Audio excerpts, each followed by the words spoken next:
Hello student, welcome to my channel excellent learn centre. आज हम class 10th प्रश्न वाली 1.1 का प्रश्न संख्या 3 और 4 हल करेंगे। इनसे पहले वाले वीडियो में प्रश्न 1, 2 हल कर दिए हैं, उनका भी लिंक हम डिस्क्रिप्शन में दे देंगे, आप लोग वहां से देख सकते हैं।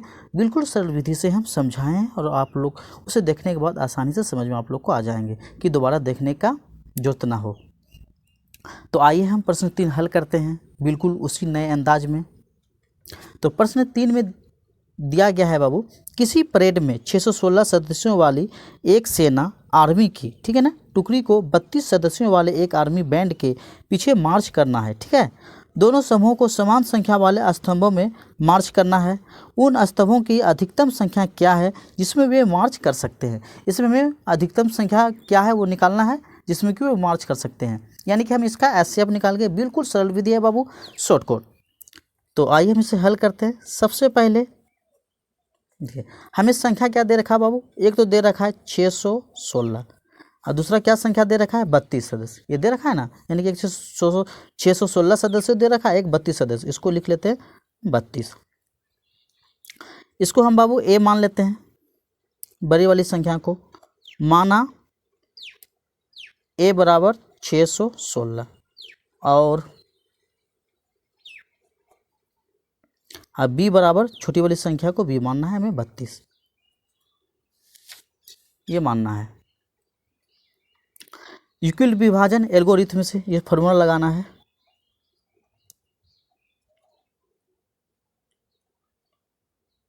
यूक्लिड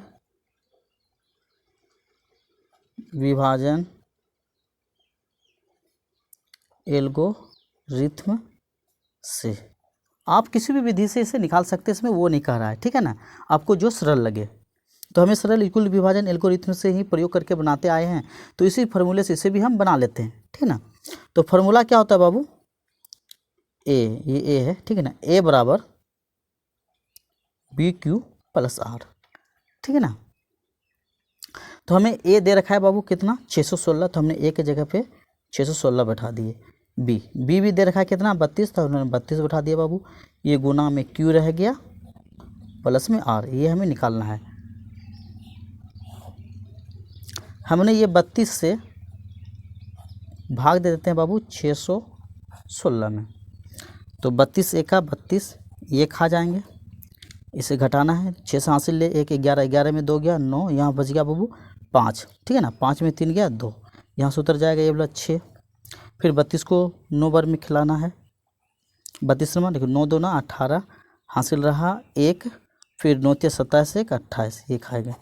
इसे घटाते 16 में 8 गया 8, 16 में 8 गया, इससे हासिल लिए 16 में 8 गया 8, यहाँ बच गया 8, 8 में 8 गया 0, 2 में 2 गया 0, यानी कि ये 8 आया मेरा क्या बाबू, ये शेष आ गया। 19 जो आ गया क्वेश्चन, मतलब भागफल आ गया क्यू से। ये 32 जो बी मेरा भाजक हो गया, ये बी हो गया, ये ए हो गया, ठीक है ना।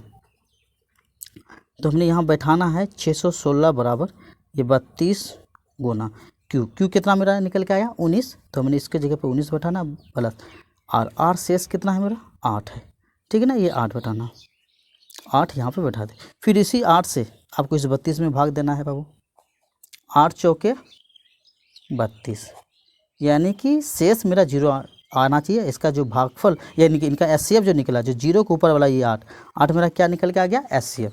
तो हमने दूसरा स्टेप में क्या, ये ए हो गया बाबू 32, हमें यहाँ पे 32 लेना है बराबर, ठीक है ना, जिससे भाग दिए किससे 8, तो हमें 8 यहाँ लिखना है।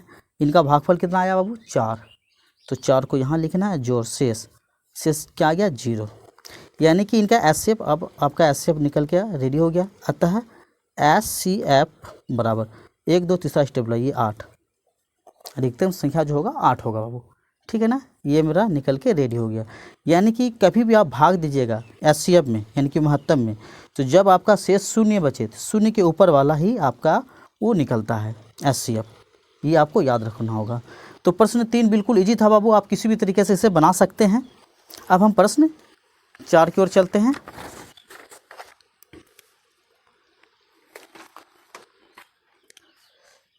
प्रश्न 4 में दिया है, यूक्लिड विभाजन प्रेमिका का प्रयोग करके दर्शाइए कि किसी धनात्मक पूर्णांक m के लिए 3m या 3m के रूप का होता है। ये हमें दर्शाना है बाबू। क्या दर्शाना, ये समझे। हमें दर्शाना है 3m या 3m + 1, ये दर्शाना है। और यूक्लिड विभाजन प्रेमिका का जो सूत्र होता है क्या होता है बाबू, A = BQ + क्या होता है R, ये फार्मूला होता है। तो यहाँ से पता क्या चल रहा है बाबू, देखें ये m है, q के जगह हमने मान लिया, m के जगह हमने q मान लेते हैं। तो ये b जो निकल के आया m का गुणांक, यानी q का गुणांक b है। तो यहाँ m का गुणांक यानी इसको हम जब q मान लेंगे तो q का गुणांक क्या है 3। तो 3 मेरा क्या बन जाएगा b बाबू, यानी कि b = 3 हो जाएगा। r यहाँ भी समझ ले, ये b के जगह पे ये 3 आ जाएगा बाबू, q के जगह पे m के जगह पे q आ जाएगा और शेष r के जगह पे 1 हो जाएगा। हमें इसे मानना होगा, ठीक है ना। तो मान लेते हैं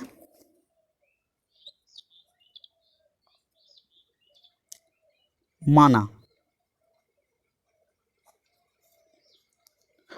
धनात्मक पूर्णांक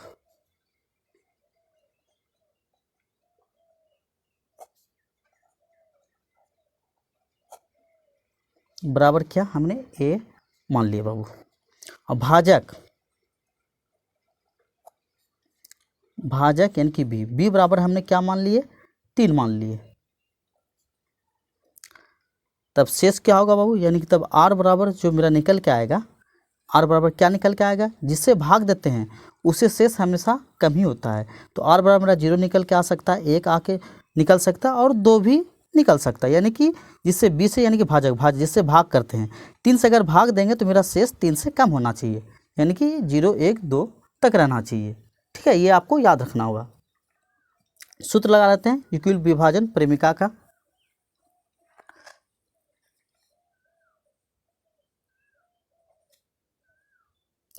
यूक्लिड विभाजन प्रेमिका से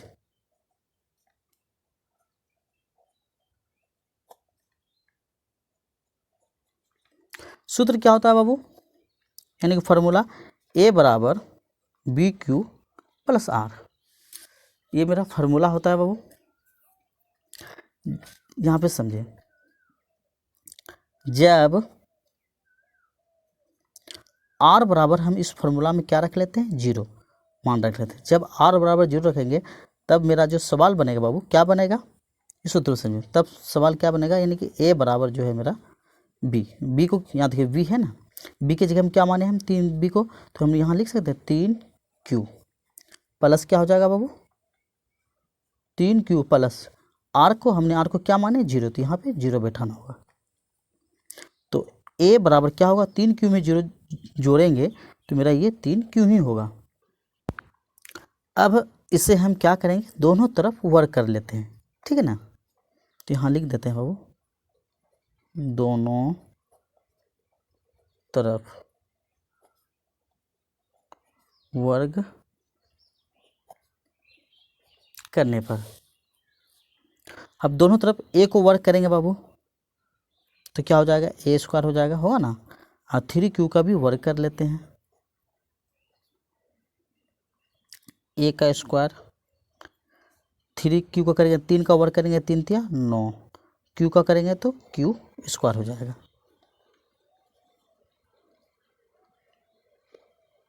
A² बराबर 9 को हम लिख सकते हैं बाबू 3 × 3, ये Q² है तो Q², क्योंकि 3 × 9 Q² हो जाएंगे, ठीक है ना।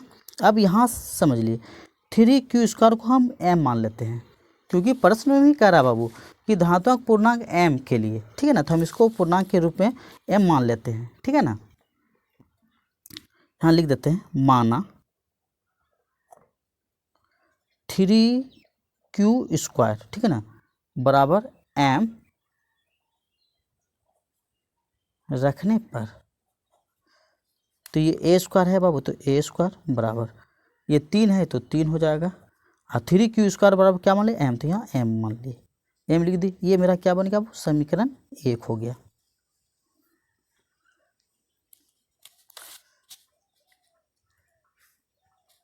जब फिर पुनः दूसरा स्थिति में क्या करेंगे, जब हम r बराबर, इस बार हमने जब r बराबर 0 माने थे, इस बार r बराबर हम क्या मानेंगे बाबू 1 मान लेते हैं, r बराबर 1। तब मेरा क्या बनेगा बाबू, यहाँ समझे, तब पहले फॉर्मूला लगा लें। ए बराबर क्या होता है, बी क्यू युगल विभाजन का प्लस में आर।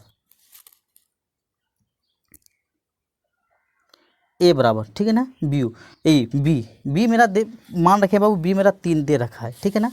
यहाँ समझे हमने बी बराबर क्या माने हैं बाबू, देखो बी बराबर 3, तो हमने बी के जगह हम क्या रखेंगे, 3 रखेंगे।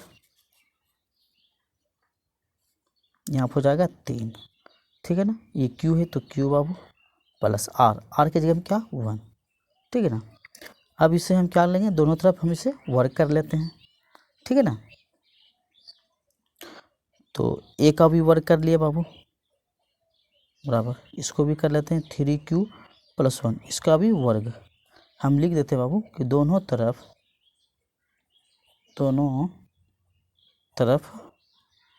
वर्ग करने पर हमने दोनों तरफ वर्क कर लिया बाबू।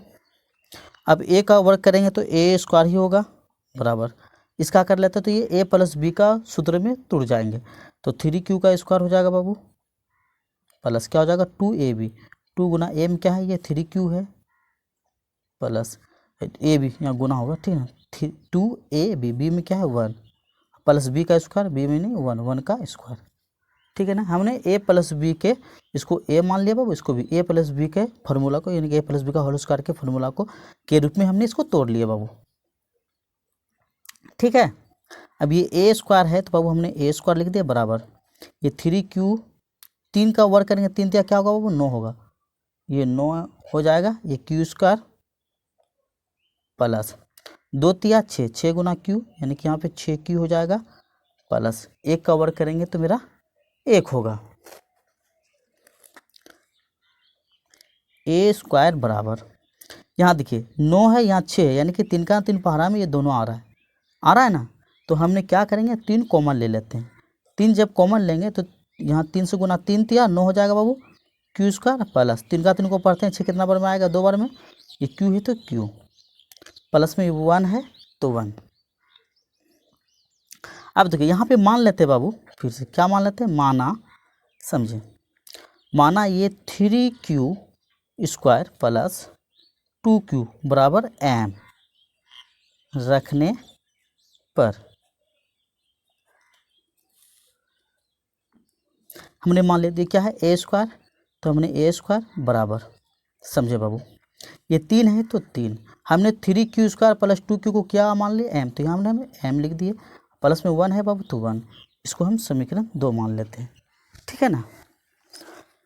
अब मेरा देखिए इसके रूप का आ गया है, यहाँ पे समझे किसके रूप का बाबू, यानी कि 3m या 3m + 1 के रूप का, जो प्रश्न में कह रहा था 3m या 3m + 1 के रूप का होता है, तो ये मेरा आ चुका है।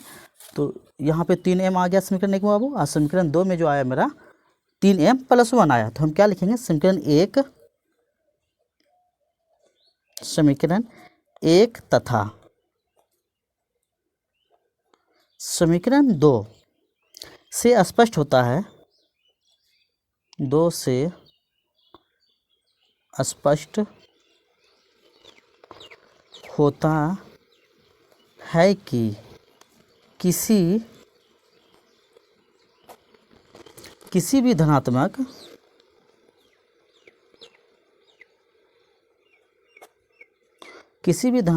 पूर्णांक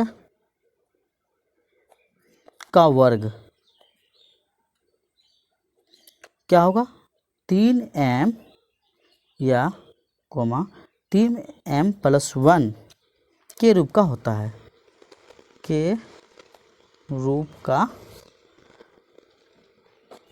है, ये सवाल बन के रेडी। हमने इस वीडियो में प्रश्न 3 और प्रश्न 4 को हल कर दी हैं, ये पार्ट 2 में, पार्ट 3 में प्रश्न 5 हल कर देंगे। अगर ये मेरा बताने का तरीका आप लोगों को अगर पसंद आता हो, अगर आप लोग मेरे इन सवालों को देख के सीख रहे हैं, तभी आप लोग मेरे चैनल को लाइक करें, शेयर करें और सब्सक्राइब करें, और अपने दोस्तों को भी अधिक से अधिक शेयर करें ताकि वो भी इस तरह से पढ़ाई सीख सके। इसके साथ धन्यवाद।